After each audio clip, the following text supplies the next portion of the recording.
Hey, what's up? What's up? What's up? What's up with it? This is Dr. D, your host. Thank you for joining me for this episode of Dr. D's Takes, keeping it 100. So check this out.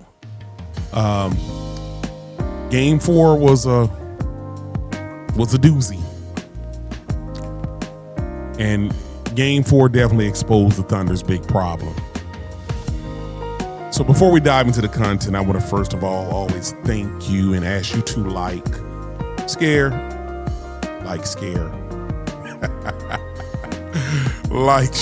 and subscribe to Dr. D's Takes, keeping it 100. Again, tonight we're going to talk about Game 4, expose the Thunder's problem. So let's dive right into the context here. Check this out. So series is tied 2-2, but you know what we don't want to do is get too emotional about things, as they stand. We don't want to get up in our feelings. I mean, we're tied 2-2 in the series. Obviously, we were hoping to be up 3-1, but it is what it is. But the main point is that injuries have definitely exposed how thin OKC becomes offensively, and to be quite frank with you,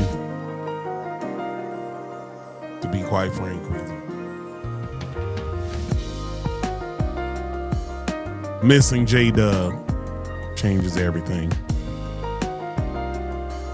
man.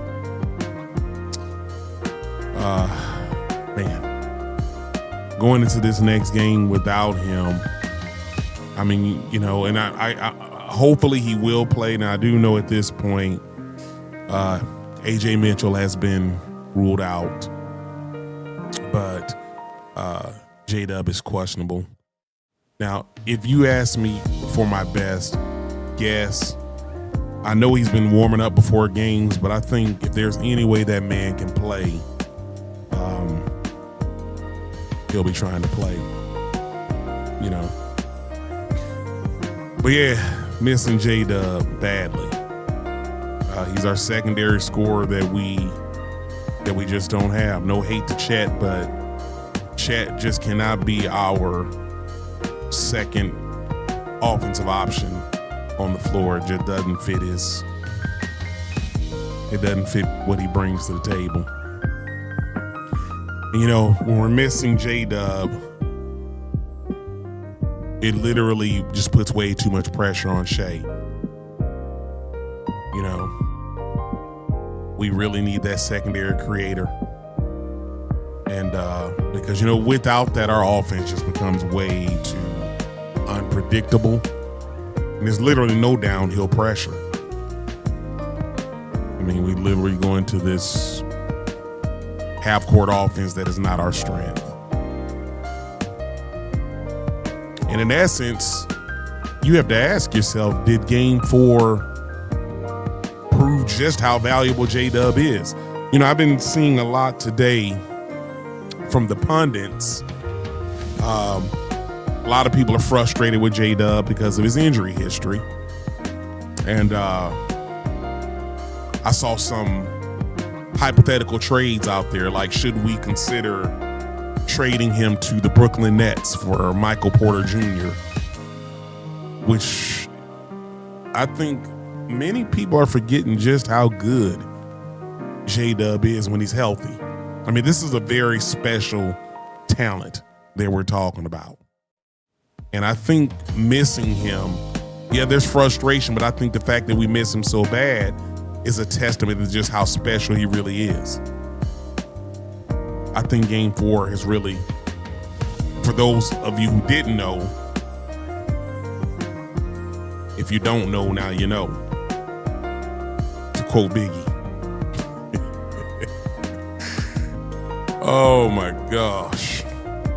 My man AJ Mitchell, his absence hurt us too, He hadn't been playing that well in the series, but again, he's also one of our ball handlers. And so if you don't have JDub and you don't have AJ Mitchell, either one, and as I alluded to, AJ has already been ruled out for Game 5, so We really prayerfully hope JDub will be able to play. But yeah, AJ, that hurt us as well, because when he's not there, it really puts our entire dynamic in a different place. You know, when you start an AJ, which before he got hurt he was starting, but that put our whole bench into a different space. And when he's not there, that extra ball handler is missing. And it throws off the whole dynamic of the bench, the rotations. There's less energy, less pace. You know, the rotation just looks super thin. You know, yesterday in game 4, you know, I was hoping that Aaron Wiggins would give us something. Isaiah Joe, we really needed somebody to step up, but unfortunately we didn't get that. And I'll get into that later. To be quite, just keeping it 100, I don't think anybody played well. Heard a lot about the Spurs' physicality. And it's kind of funny that when the Spurs are being handsy, it's considered physicality. When the Thunder are being physical, it's considered fouls. Interesting how that works. Double standards. Now, we played too poorly for me to put the blame on refs for our loss. We played just way too poorly for me to go there. I do think the Spurs are being physical, but I also think that there was a lot of fouling going on that wasn't being called. That's just real. Excuse me. Castle was hugging my man Shai up and down the court the entire time, was not getting called. I mean, there's one thing in playing physical defense. There's another thing in holding, shoving, grabbing jersey, pushing, and so on and so forth. And I think they leave that game thinking they can guard him straight up. But I think they're set up for another thing coming, because Castle cannot guard Shai without fouling him. He would be in foul trouble quick, fast, and in a hurry if they're calling those fouls. So I'm not worried about that. But there's no doubt about it that the Spurs did dictate the game 4. And they forced us to play half court. And we really demonstrated some, you know, there was just rebounding and there was toughness issues. I didn't see our guys meet the Spurs where they are. They made us look really uncomfortable physically. I never felt that we were in that game. You know, and you know, so just kind of getting back to what I mentioned, Shai literally had no help. They loaded up on him, and nobody else really consistently created any kind of offense. We weren't making shots at all. There was way too much isolation. And you know, as I always say, I'm going to keep it 100. I got to give the Spurs credit. They're moving that ball. They move that ball until they get the open shot. I got to give them credit for that. They're moving the ball very well. And they didn't necessarily shoot the ball well themselves, you know, but they're getting good looks at it. They're getting good cracks at it, to use Coach Dagnall's terminology. They're getting some good looks, whereas we necessarily were not.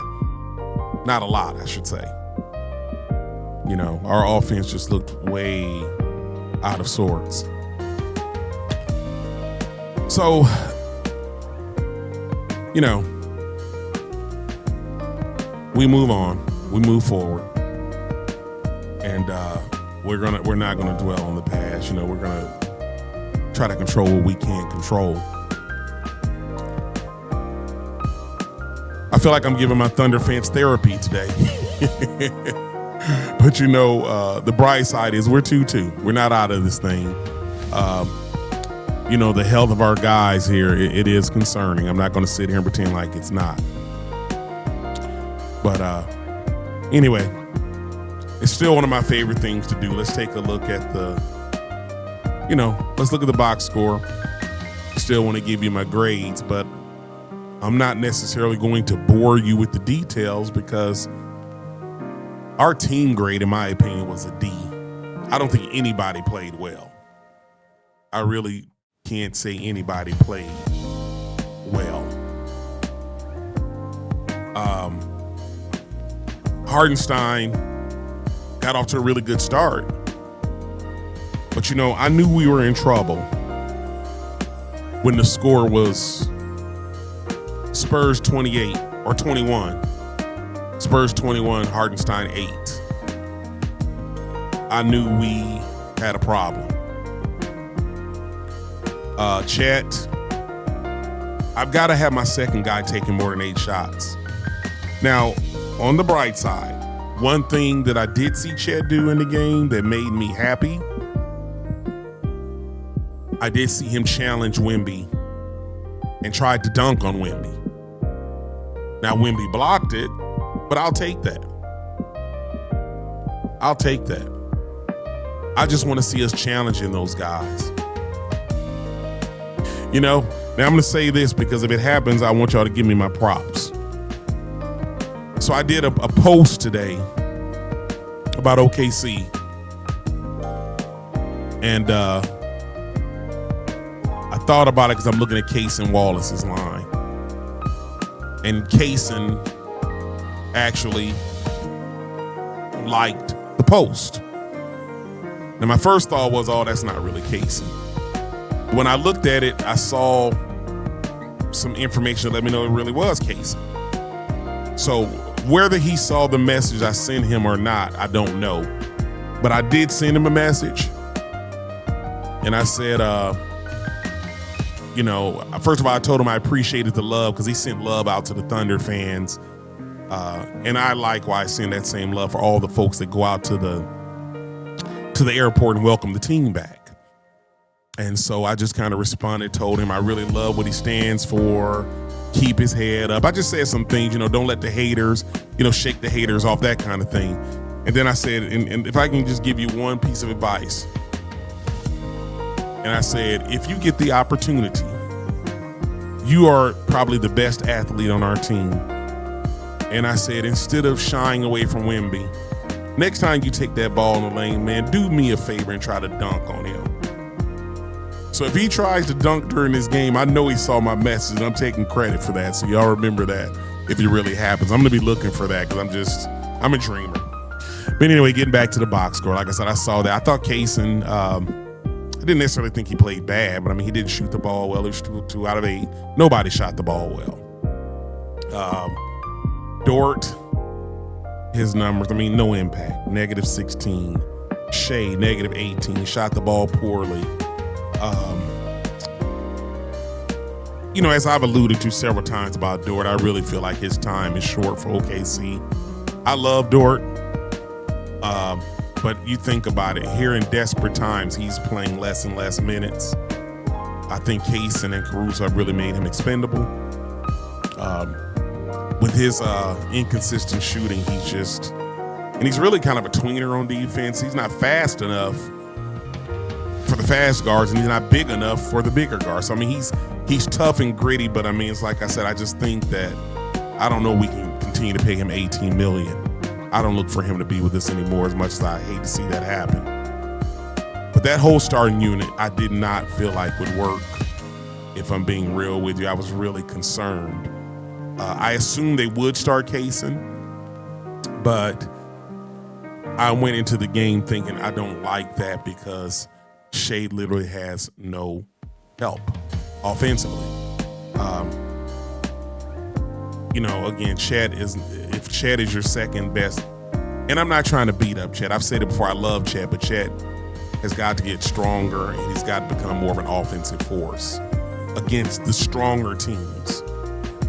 It's one thing to destroy the Pelicans or the Brooklyn Nets, but we need him in games like this to be the Robin to Shai's Batman, particularly when JDub's not out there. I need to see Chet dunking on people like Wemby is. So we really need him to take a big step forward.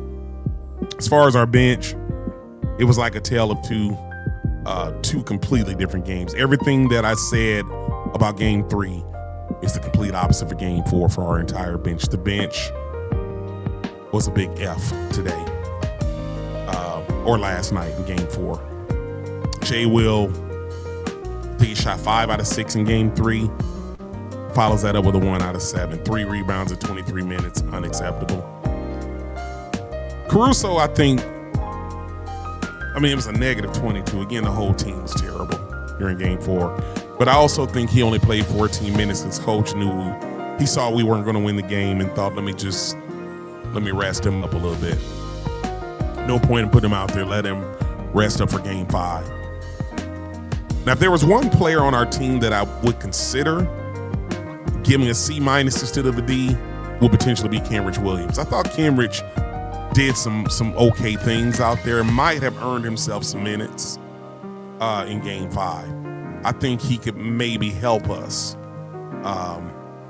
particularly with all of our, he's not necessarily a playmaker, but he's another glue piece that can hopefully, a bigger body that can give us something to work with.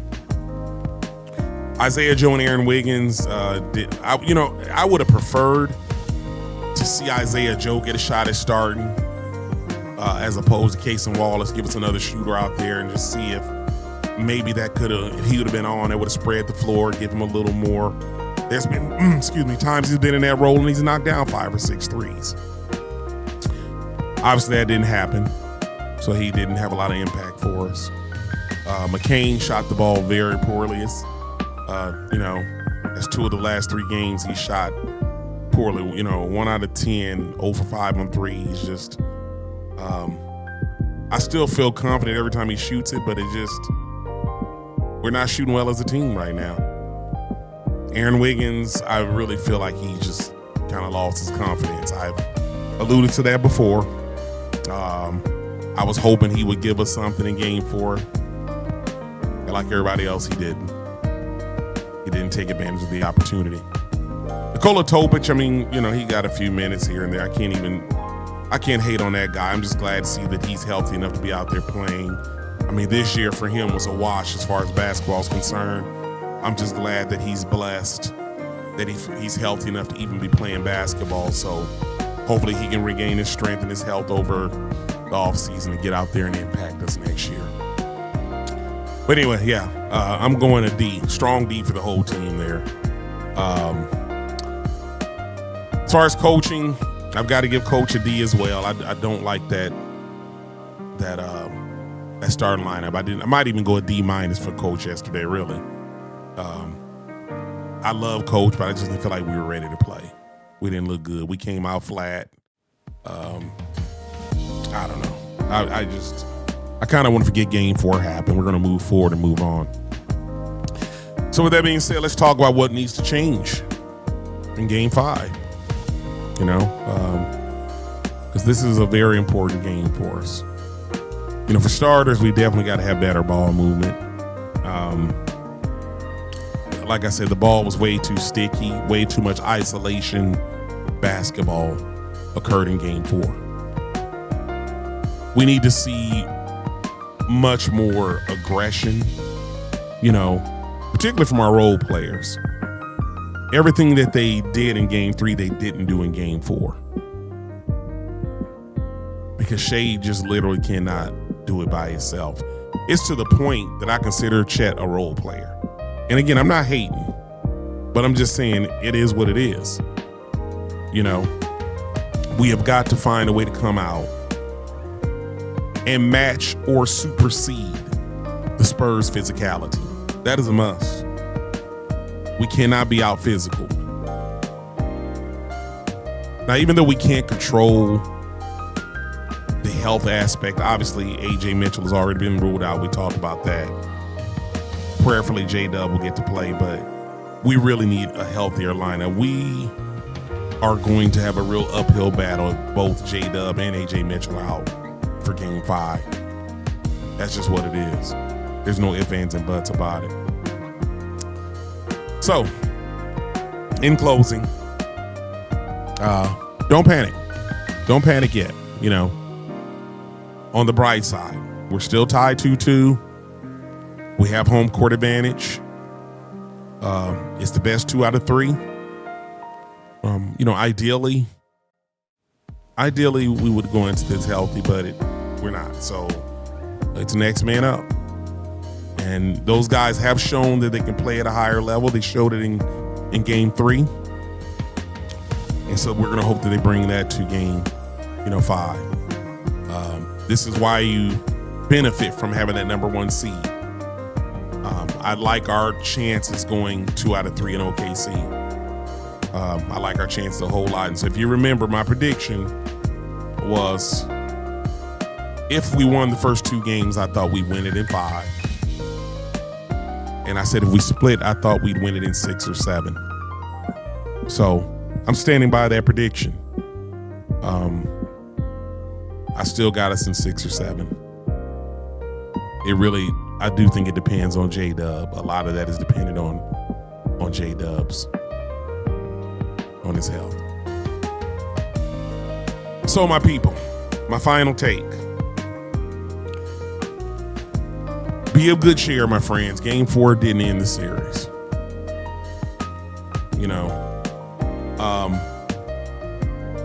One thing that made me feel really good, and I know some people were upset by this and I started to clip this photo and make it a part of the show, but I just decided not to. But we were down by 20 points with about 7 minutes left. And they showed Shai and JDub as it was going into commercial, they were laughing and smiling. And so a lot of people were like, hey, how about that? Look at our cheerleader and our MVP over there laughing and smiling. We're down by 20 points. But I looked at that a totally different way. If you think back to last year when we played Denver and we lost that game to Denver and Shai was getting heckled and he comes off the court smiling. And they asked him why he was smiling. And he said, because I knew what the outcome was going to be. So if I'm being honest with you, yes, Shai and JDub, I'm sure they saw we had lost that game, but I also feel good when I saw them not over there moping, down in the dumps. My read of that situation was like, you know what? In their mind, they're like, you know what? It's all good. We got this. We got this. And that's my final take. I feel like that our players are mentally strong.